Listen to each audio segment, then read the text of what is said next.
Hi, everyone. Thanks for joining for the Freyr Section 1 and Section 2 Student Leader Orientation. So that way we can let you know what your roles and responsibilities will be as student leaders and answer any questions that you have about it. As a reminder, if you do have any questions that come up, just ask your cohort leader, Matt or Mason, or myself if anything comes up that you need our help with. All right, so we're going to go ahead and dive right in. So the student leader program kind of came out of a need to help build a little bit stronger community. Since it's online learning, then a lot of people were feeling kind of isolated and unto themselves. So the student leader role responsibilities will help sort of foster and build a little bit more of a community within your sections. It also hopefully will help kind of keep some people on track that otherwise might have been able to fall by the wayside. If you feel like you have somebody that you're accountable to or somebody that you can easily turn to that's at the same level as you, then it helps you kind of stay on track with things a little bit better. And then for people who are student leaders to be able to develop leadership skills by thinking proactively, being helpful, providing people with resources instead of answers, that kind of a thing. So we're hoping that you'll be able to kind of build on your leadership skills as well too. So the expectations of any students that are in a student leader role is to keep up with the material yourself. If you fall behind, that's perfectly fine. It's not going to negatively impact your progress through our program at all. So if you fall behind and you're like, hey, student leaders is just too much for me, I need to step back from it. Or if you aren't able to keep pace with class, then we'll let you know, don't worry about it. Just focus on your studies, focus on you getting your education, kind of like that old adage of, you're on a plane, you need to get your own oxygen mask on before you get somebody else. So keep up with the material yourself. If you need to step back, that's fine. No big issue. Maintain confidentiality. Sometimes if students are confiding in you or sharing with you, they might share some personal things. So just don't share that information with other classmates. You can share it with either Matt, Mason, or myself if there is something that would be important for us to know, as far as like if somebody's got housing instability situations and so they're needing to know what resources they can go to that are public places that they can have internet access to be able to work on classwork or things like that, then feel free to let us know that information privately through a direct message to your cohort leader or to myself. So that way we can be in touch with a student and say, hey, we've got some resources that can help out your situation. Here you go. Feel free to check in with other student leaders for support. So if there's anything that you're struggling with within your student leader responsibilities or anything like that, lean on each other. Regardless of whether you're a student leader or just a student, then we always expect everybody that's part of Code the Dream family to exemplify the values of inclusion, community, growth, and impact. So make sure that people are feeling welcome and feeling comfortable with being able to share whatever their situations are.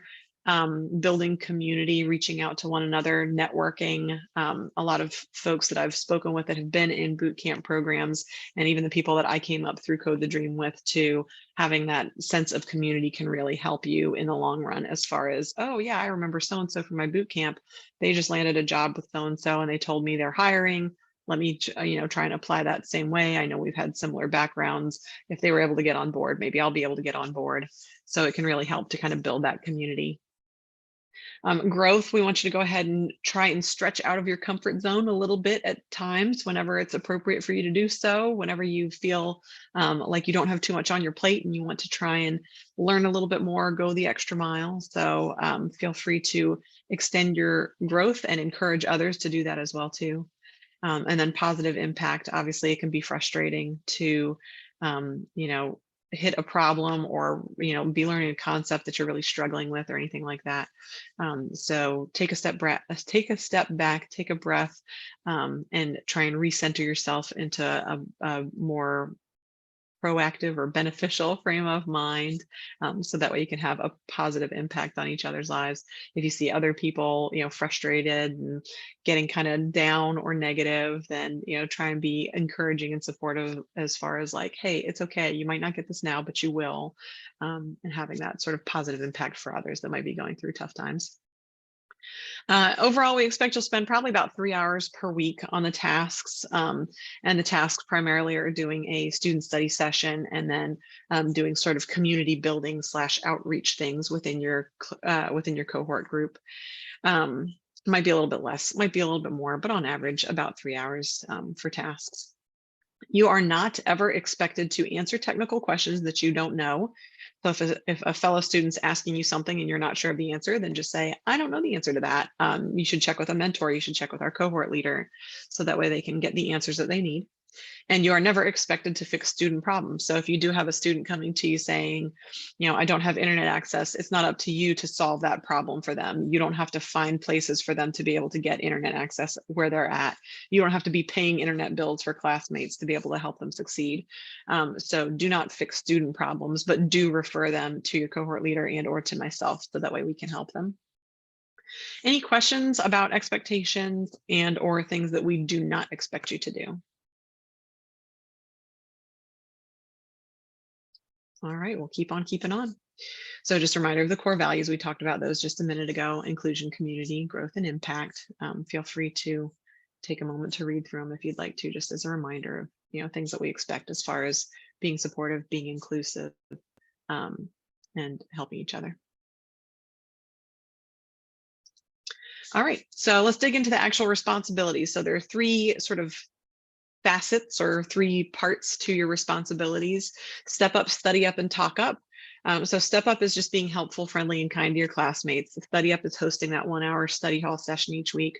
And talk up is just encouraging discussion and communication within your cohort. We're going to dig into each one of these individually here. So step up is being kind, being helpful, being compassionate with your classmates, but it's also kind of going an extra step further as well too. So you'll get questions about like, where's the link for submitting my assignment, or who do I talk to if I'm not getting reviews for my assignments? I'm really confused about this particular topic. Is that something that I ask you because you're a student leader? What do I do?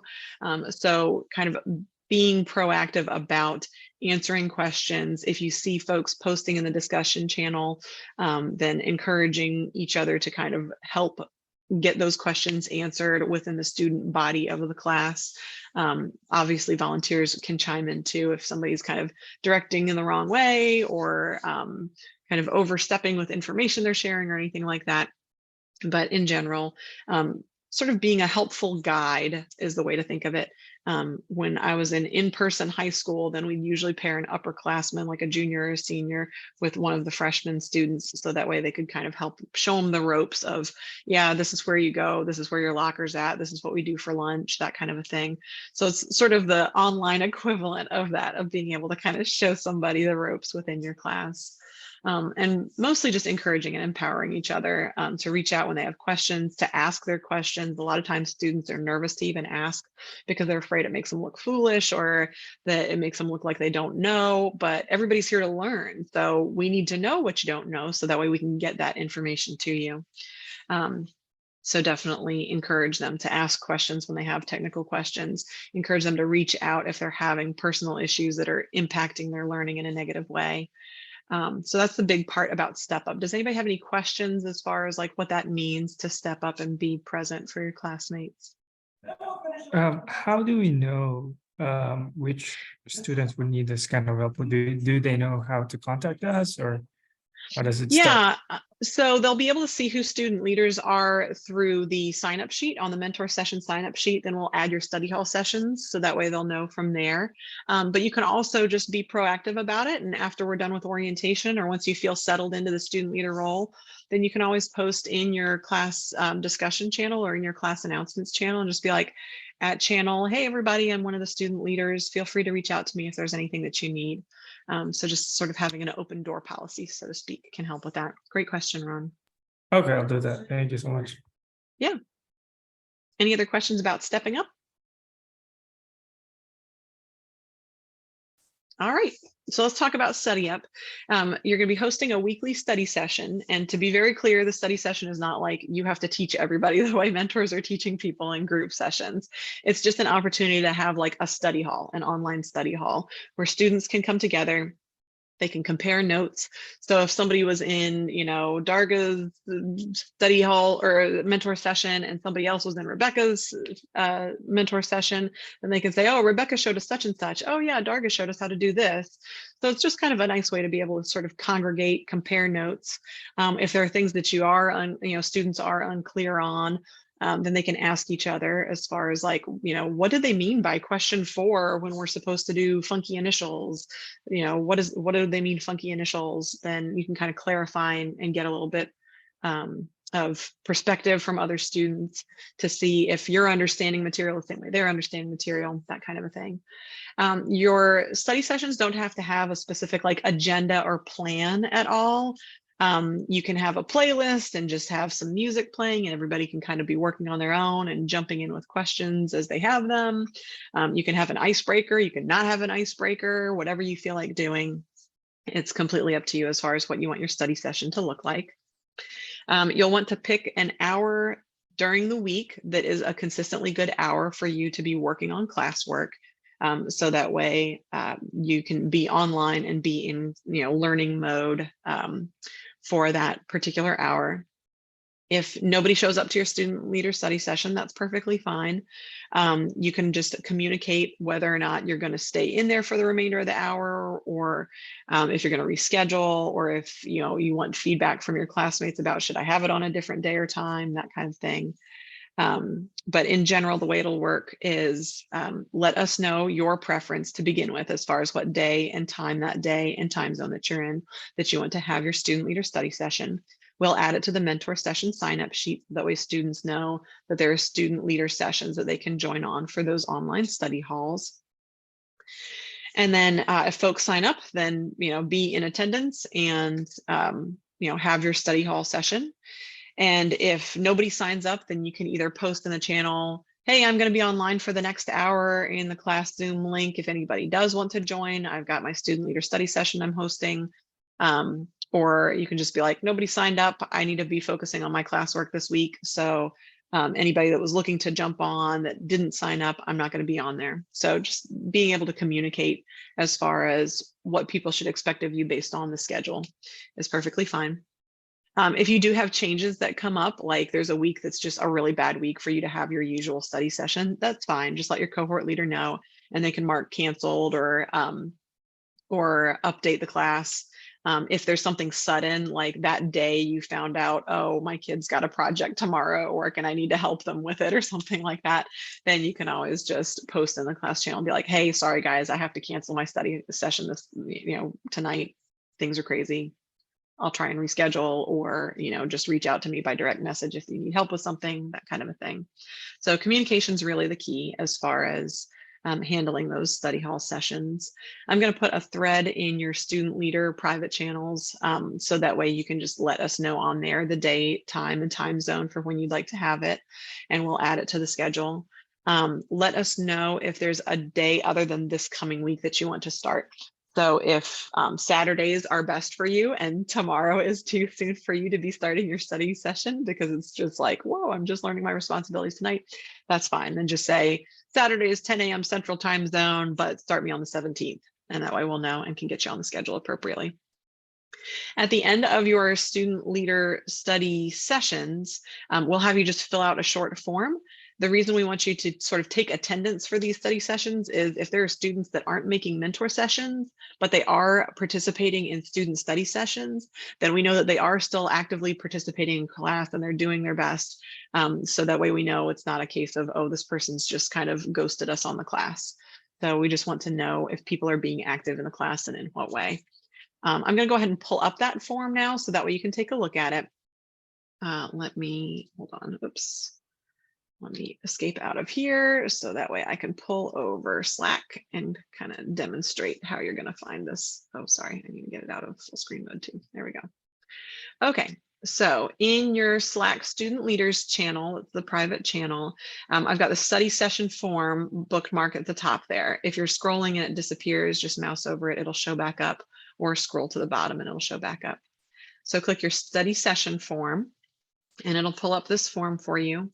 You just select the date of your session. So let's say tomorrow, and we're going to pick on Ron, and the class is for Freyr. And then let me scroll on down. So let's say in Ron's class, we have, you can start typing in the class name and it'll limit your selection options just to people that are in your class. So you can just pick a few people for whoever was in attendance. And then this is the real key part of the form. So do we need to follow up with you or a participant with resources or information? So if in your study session, you all are talking amongst yourselves and there's one student that's like, oh, I'm really struggling with this concept of objects. I don't understand JavaScript objects. They're really confusing to me. I tried to attend mentor sessions and I just am having a brain block on it. Then you can just mark yes, and then put, Bob says he needs help with objects. If it's a general consensus, like everybody in your study sessions, like CSS layouts are completely insane and we hate them, then you can also just put everybody in the group was really struggling with CSS layouts. This feedback goes directly to your cohort leader. So Matt or Mason will get a notification when you say yes and provide further details. They'll get an email notification saying, hey, Ron had a session and Bob was needing help with objects, or everybody was completely confused with CSS layouts. And that way they'll be able to accommodate accordingly. So they'll be able to reach out to Bob with some additional resources that might help make the waters a little less muddy about JavaScript objects. Or they can also let the mentors in the class know, hey, we've got a couple of students from study sessions that are really struggling with CSS layouts. Be sure to hit those hard this coming week and make sure that you're covering those topics in your mentor sessions for people who are having trouble with it. If there isn't any kind of follow-up that's needed, then just mark no, and you don't need to fill anything in there, and then you're good to go. They will only get notified of anything that you put here if you mark yes. So if there is some kind of follow-up that Matt or Mason or I need to do, then be sure that you're marking yes. Otherwise, if it was pretty straightforward, everybody was having a fine time, all things are good, then you can just put no, no issues, and hit submit, and then you're good to go. Any questions about the form that I can answer? Is this filled out after the study session? Ideally, yeah, as soon as your study Okay. session ends, then that's going to be the best time to do it. Okay. If you've had a couple of study sessions in a row and people haven't really had any questions or issues come up or anything like that, then you can do it at the beginning just to be able to get the attendance in. Is perfectly fine. And then if something changes about like, oh, I marked no, but actually there was somebody that needed help, then just let either Mason or Matt or myself know.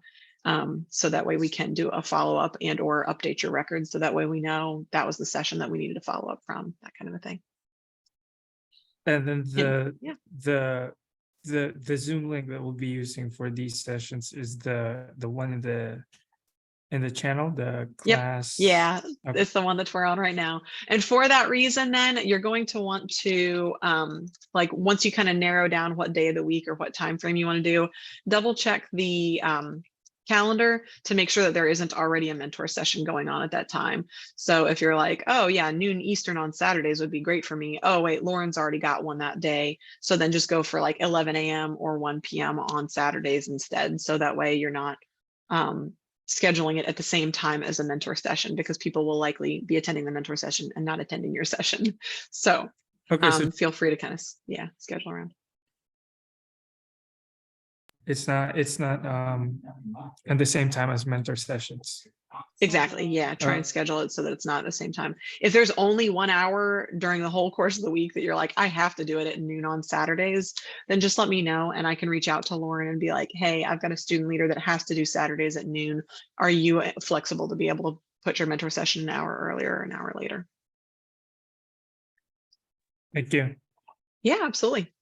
Other questions about the form or about the study sessions at all?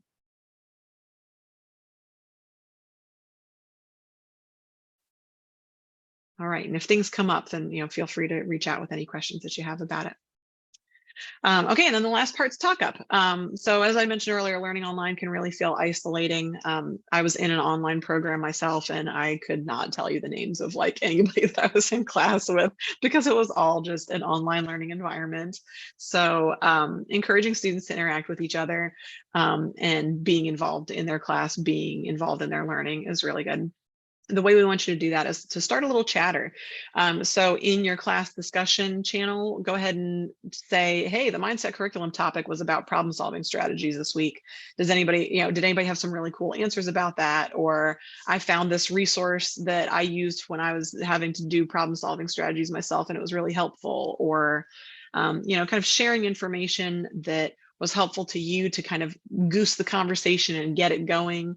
Or posting some questions to be like, hey, what's everybody's thoughts on XYZ?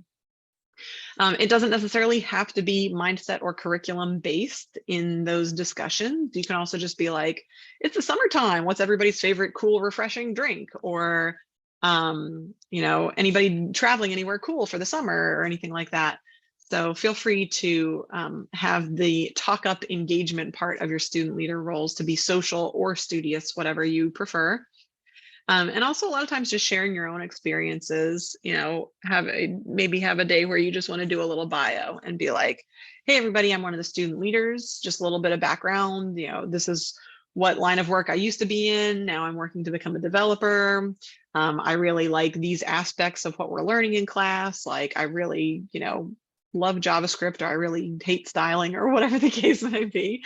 And to just kind of share your experiences, because sometimes that gets other people being like, oh, hey, I didn't know you were from the West Coast. I'm from the West Coast too. And things can kind of snowball from there. So questions about Talk Up? All right, awesome. Hating styling really resonates. Yeah, it's a very divisive topic. CSS is an extremely divisive topic. Okay, so additional resources that you all have available to you. The Student Leader Slack channel obviously is going to be your primary source of information to be able to reach out to each other. That is a private channel, so it's just student leaders within your section. All of the volunteers from the class, so all of your mentors, whether they're one-on-one or group mentors or assignment reviewers, they're all on the channel. And then of course your cohort leader and myself are on there. So if there's anything that you need just within the student leader community, feel free to use that private channel to discuss. If it is something that's personal about a student, it is better to direct message your cohort leader or myself about that. The student study session form is bookmarked in that channel, so that way you can get to that quickly and easily. Additionally, sorry, hold on. Where did it go? Additionally, I've got a student leader frequently asked questions, and of course it opens on the other monitor. Frequently asked questions PDF document that are the greatest hits of questions that I was always getting from students before we had cohort leaders and before we had student leaders in classes. So what do I do if I fell behind? Who do I turn to for help? How do I submit my assignments? Where do I find my lessons? All that kind of stuff is in there.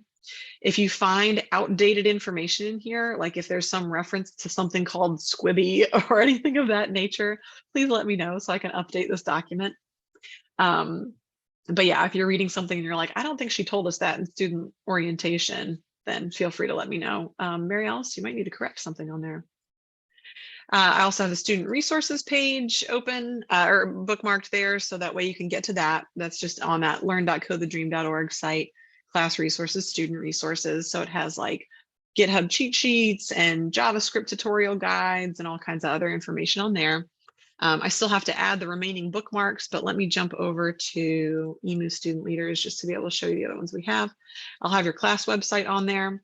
I'll have the pre-class information page, which has those guides about Slack, how to use Slack if you're new to using Slack, using Zoom if you're new to using Zoom, and like the Replit and GitHub videos that I had made about how to use those devices.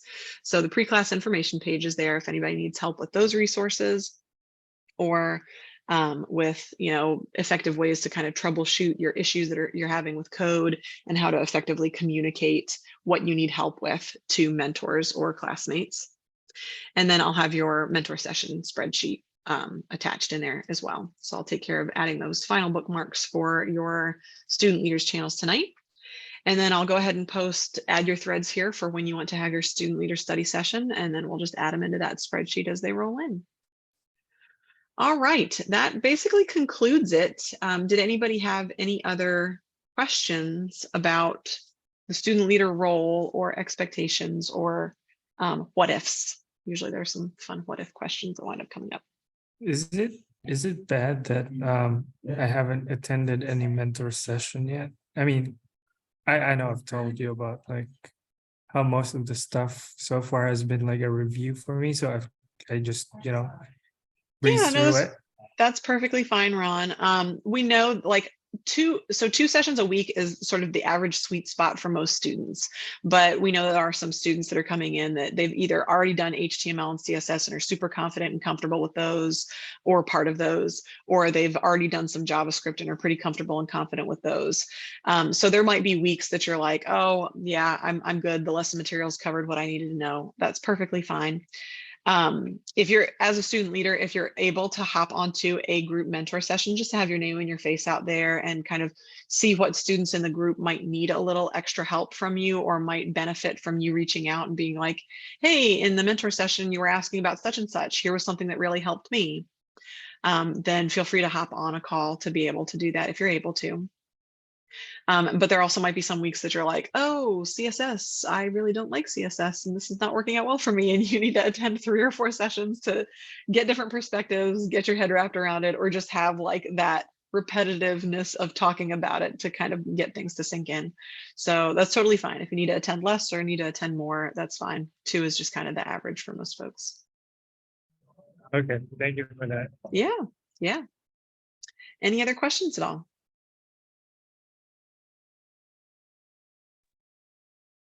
All right. As a final reminder, feel free to send any questions that you have to either Matt or Mason or myself. We are here if you have questions that come up along the way, and just reach out if there's anything that you need. And as a reminder too, like if it winds up being too much for you and you need to scale back or step back or anything like that, that's totally fine too. Just let us know. All right. Thanks, everybody, and enjoy the recording for those of you who weren't able to attend, and hit us up if you've got questions. Thanks, everyone.